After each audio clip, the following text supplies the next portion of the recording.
It had everything a kingdom could dream of.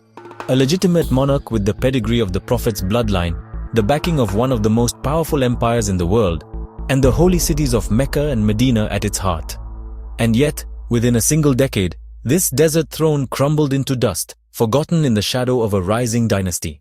This was the Kingdom of Hejaz. Welcome to the Library of Lost Lands, where we explore the rise and fall of countries that no longer exist.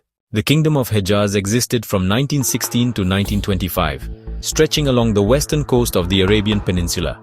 Its capital was Mecca, though Medina, Jeddah, and the Red Sea ports formed crucial centers of power.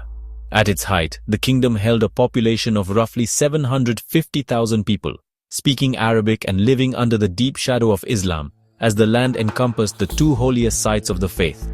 Its ruler styled himself King of the Arabs and later King of Hejaz, relying on pilgrimage revenues, trade through Jeddah, and British subsidies during wartime. For a moment, this desert realm stood at the heart of Arab hopes for independence. For centuries, the Hejaz had been an Ottoman province, ruled indirectly through local sharifs, descendants of the Prophet Muhammad, who held authority in Mecca. When the First World War broke out, the Ottomans joined Germany, while the British sought allies in the Middle East. Enter Sharif Hussein bin Ali, the Emir of Mecca. In 1916, after secret correspondence with the British, promises of Arab independence in exchange for revolt, Hussein raised the banner of rebellion against Istanbul. His sons, including the famous Faisal, led the Arab revolt with support from Britain, symbolized in the figure of T. Lawrence, Lawrence of Arabia. By the war's end, Ottoman power in Arabia had collapsed. Hussein declared himself King of Hejaz, and in 1924, after the fall of the Ottoman Caliphate, he even proclaimed himself Caliph, claiming spiritual leadership of the Muslim world.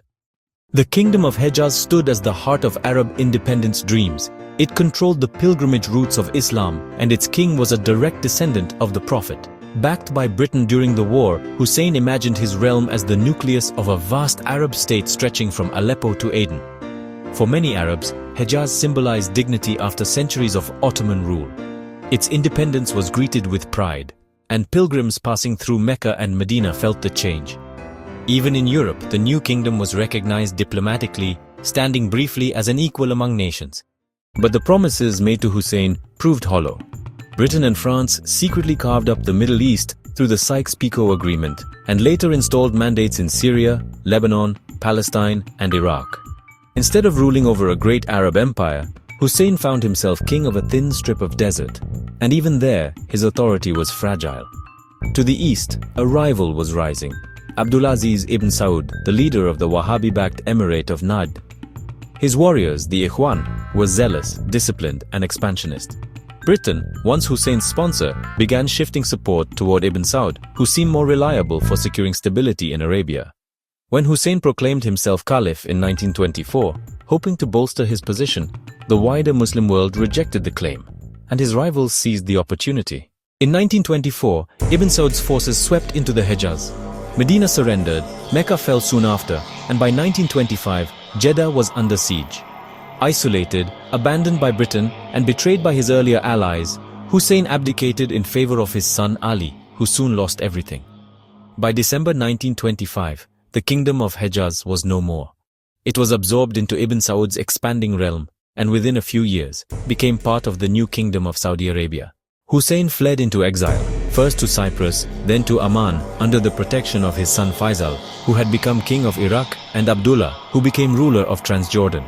The Hashemite dynasty survived, but not in Hejaz. The lands of Mecca and Medina, once ruled by the Prophet's descendants, now belonged to the House of Saud.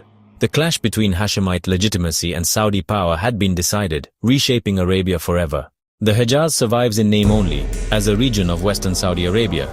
Yet, its brief independence is remembered as a pivotal chapter in Arab history, the moment when promises of freedom collided with the reality of imperial deals. The Hashemite dynasty still rules in Jordan, carrying the legacy of Sharif Hussein, but not the sacred heartlands they once claimed. The Kingdom of Hejaz was born of rebellion, crowned with holy cities, and abandoned in the intrigues of empire. Its rise embodied the Arab dream of unity, and its fall marked the triumph of a harsher, more enduring kingdom. So I ask you, was Hejaz's downfall the result of betrayal by empires, or the inevitability of a rival's greater strength?